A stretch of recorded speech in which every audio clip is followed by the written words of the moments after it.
Hello and welcome back to AEW Predictions on the Cultaholic Wrestling YouTube channel. I'm speaking like this, Sam, because punishment returns this time. And what's it called, Sam? In your best gamer presenter thingy voice. Play your cards right. Play your cards right. Ooh, I've been told that given that it's double or nothing, it sucks twice as bad as any punishment we've done so far. So this is,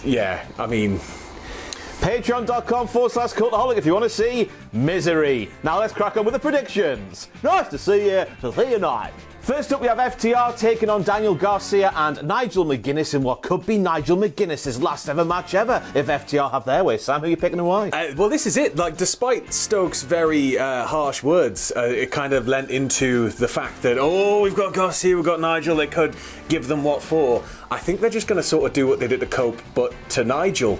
And it's all going to be Tony's fault. And Schiavone or Khan? Schiavone. Maybe both. But I think that it's a massive match for Daniel Garcia here. Yeah. Like, it's going to be something that kind of freshens him up just a little bit more. And I think that you're going to have a hell of a technical showing from both teams. But I think FTR ultimately need to come out of this nuclear heels. Yeah. So I think that they need to, Pillmanize his neck. Fully agree with you, Yeah. Sam. No notes to say here other than maybe this is the match when we're getting the beatdown at the end on Nigel. They're about to break his neck. You think you know him? Oh, he comes back! And then Cope comes back. And then they just put him in a chair and stamp on his neck again. No, he'll beat them down with ease, Sam. He was asked... With fun as well, don't forget. Yeah, of course, FUN. Next up, we've got Ricochet versus Mark Briscoe in a stretcher match. Ross, who have you got and why? To my right-hand side, Sam, I have statistics written down. Ba-bam! Trevor is 3-0 in his last 3 singles televised matches. He's on a streak, and I think that will continue. But there's more, as the sheet shoots on Ross, flying away. But he's never ever won on an AEW pay-per-view, so I think we're going to position Trevor for a big pay-per-view match at the big Texas show. So I think giving Trevor his first pay-per-view win in AEW is what we'll do here. So I was thinking like that, but also, I'd love that he called him a shiny-headed scallywag. But I think that it doesn't really hurt Ricochet to lose. It doesn't. He's so good right now with the character work, and I think that continuing this streak's only going to make him more and more contemptible. He's obviously getting used to those scissors quite a lot.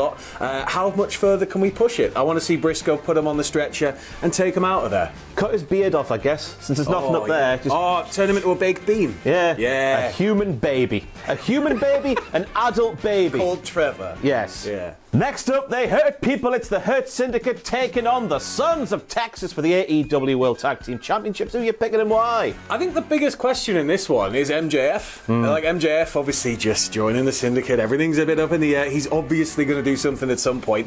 I think it's maybe a bit too soon now. We might see some teasers of it. But ultimately, when they do that, it needs to benefit somebody else. Does it need to benefit the current Ring of Honor Tag Champions? Does it need to benefit Dustin and Sammy? I don't think it does. So I think that we're going to have a Syndicate win here. Yeah, the segment on Dynamite last night as Wes stood here was quite interesting because there was the little tease last week of MVP giving a contract to MJF. MJF wanting smart marks to look at it. Yeah. Obviously, he has looked at it over the weekend, but we didn't learn anything. Cap and everything. Yeah, we didn't learn the chapter in between last week's segment and this week's segment because they all just signed the contract. Bobby did a little bit of hesitation, didn't he? But I was expecting a bit more of what was this clause in here for? Oh, what was that in there for? We changed that and the other. So that does leave you thinking. Bureaucracy, that's what wrestling's all Yeah, about. we love contract signings. Admin. But also, it just makes me feel it's just going to be another win for the Hurt Syndicate off the back of that because it wasn't really hyped up that much, the sort of dissension that could be still there. Do you think MJF is going to help them win? No. I think that he might help them win in order to endear himself closer to them and earn more trust to then do a horrible rug pull. Maybe it all in. I'm going to predict he might do a little skirt, a little cheer number Brian, and hey, that's what he'll do. Next up, we've got Timeless Tony Storm defending the AEW Women's Championship against Mina, Shirakawa. Ross, who you got and why? Doubt is the word, Sam. Doubt has been cast upon this fair land we call the AEW universe. What am I doing here? I don't know, because of course Mina attacked Tony's knee. Tony's knee. The knee was attacked, so the doubt is that maybe she could capitalise on that, like she did with Julia Hart in part of that match last night on Dynamite, and get the big win. However, I still think the carrot is being dangled of the big Mercedes versus Tony Storm matchup at the big Texas show, and that is too much to pass up, so Tony will win. Yeah, I think that looking at it, it's a rematch from Forbidden Door 2024? You tell me, Sam. We've got... she's got a clean pin over Tony going into it as well from the Eliminator, but it's just like... I think that's it. Like, I don't think she's going to come in and take, because as you said, Tony's like the biggest thing in the women's division right now. You can't really pull all of the wind out of her sails before the biggest show they're going to do, their first show ever in Texas. So it's like, yeah, it's got to be Tony. Got to be Tony. Next up for the Continental Championship, we have Kazuchika Okada taking on Speedball Mike Bailey. Who are you taking away? Again, it's like I'm just looking at Texas. It's a weird placed pay-per-view this, and I'm just kind of thinking, well, do we think Speedball's going to take it off Okada before Texas? Before there's any chance to potentially unify it with no, it's not. So it's got to be Okada. Yeah, that's It'll all. Be a hell of a match, but it's got to be Okada. It'll be a nice, juicy, long match. I think a good 20 minutes of professional wrestling action. Can't go too long though, because the Anarchy in the Arena is going to go like 4 hours. That'll be 3 minutes long. It won't be 3. It'll be a good match, but Okada will win. Booted off a balcony. Victory. That's it.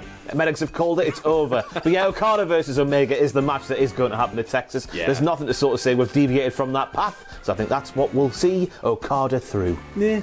Booking plans. The power of the pencil. Next up, we've got Mercedes Moné versus Jamie Hayter in the women's final of the Owen Hart Invitational Cup. The winner obviously goes on to get a championship shot. Who you got and why? It could go one or two ways, Sean. Yeah. Which is obvious because there's two people in the match. But also, Jamie Hayter having a go at Mercedes last night going, you're one bout lighter. It was a good promo. It was a very good promo. That's cast a little bit of doubt in my mind, but still, as I mentioned earlier, Toni Storm versus Mercedes Moné for the big title at the big show is what will happen in my mind, so I'm going to go with Mercedes. I'm thinking that even though Mercedes is in her Bob Holly phase of the career where you give me the belt and I just win, and she didn't really lose that last one, it's a much more interesting prospect for me to turn her fully horribly heel. And I'm not really that enthused with how she is right now. It's just sort of like, yeah. So I kind of like the idea of having Hayter beat her here and then having the wheels sort of fall off. As she loses her title, she starts to get a bit like crazy, and then we see a whole new side to Mercedes Moné we might not have seen quite as extreme before. So that's what made her go wabosh in the promo last night. The fact that Jamie was like, haha, you've got one less title there, which is the doubt in my mind. But the match is there, lads and lasses. Yeah, it's all there. It is. But Hayter also has the pedigree. She's a former women's champion. She's got the former feud with Storm. So I think that you can tie it up nicely. Yeah. I know, who's going to bemoan a Jamie Hayter win? Nobody. Well, I will in this predictions competition because Mercedes is the one who needs to win because I said so. I'm like Ava now on NXT because I said so. No other reason. That's what's happened. Because I am Ava and I said Mercedes should win. Next up, we have Kenny Omega, Swerve Strickland, Willow Nightingale, and the Ops taking on the Death Riders and the Young Bucks in a Anarchy in the Arena matchup. Sam, who you taking and why? I love these matches, but ultimately they're always a coin toss. So I tossed a coin and I'm going with the heels. Go on, Healy boys. I mean, how many months have we been studying saying it's the end of the Death Riders? Yeah. This is the end. Maybe 4 months in a row. 5. We're in May now. Everybody 5. thought I was a fool picking Moxley last time. Yeah. No, he won. My God, why are you picking them though? Apart from that, well, I just think that ultimately, literally, it's sort of come to a coin toss for me. I do see that if they keep extending the Death Rider stuff, it feels like they must have some form of end goal, right? Because we're building the wood all in. Maybe something catastrophic will happen there, but I think keeping them strong going into that, they don't need to win cleanly. It's hardly going to be a clean fight. It's Anarchy in the Arena. As I said, somebody just get kicked off a balcony. It doesn't really matter, and it keeps the baby faces as the underdogs. It means that everybody still hates Death Riders. It means they haven't been fully vanquished, and I think that when we get to All In, maybe that can be the start of the undoing of all of it. What about you? I'm going for the baby faces. I'm going to How can you deny Willow and Kenny? I'm hedging me bets on Gabriel Kidd, the coldest white boy in the game. Him being in that match, it's been a full year since he wiped out Eddie Kingston.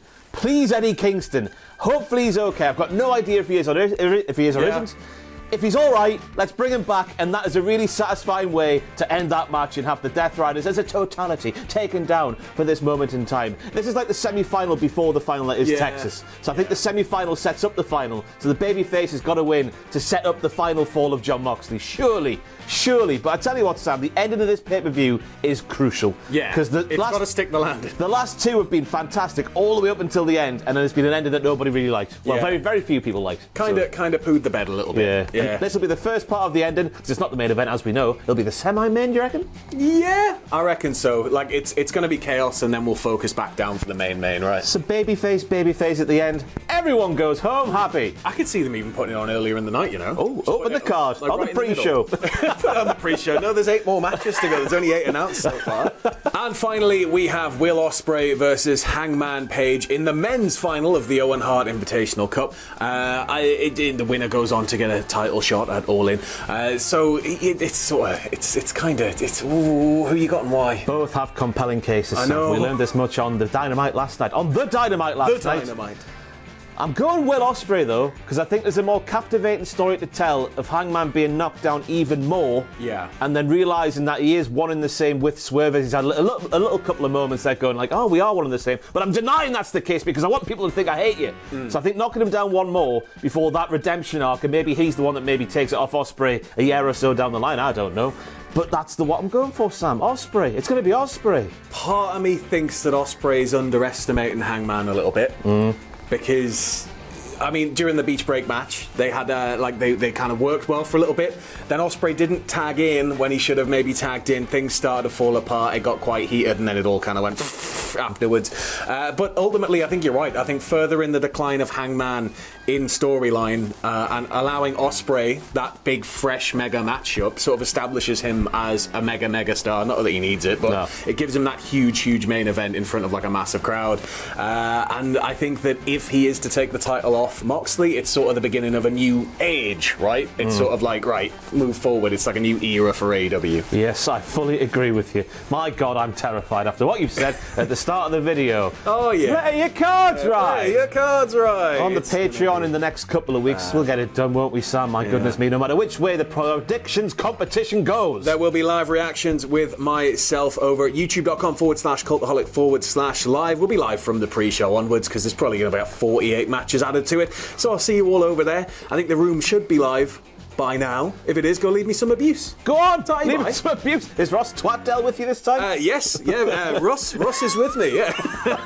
What an arsehole that guy is. He needs blowing again. But, oh my goodness me. Patreon.com/cultaholic. See Sam blow him. Anyway, pictures on the channel now. Predictions are here now. The live stream's been plugged. Watch the podcast as well on Friday. Why not? Thank you for watching this video, of course. We'll see you very soon for Play Your Cards Right. Play Your Cards Right. Oh.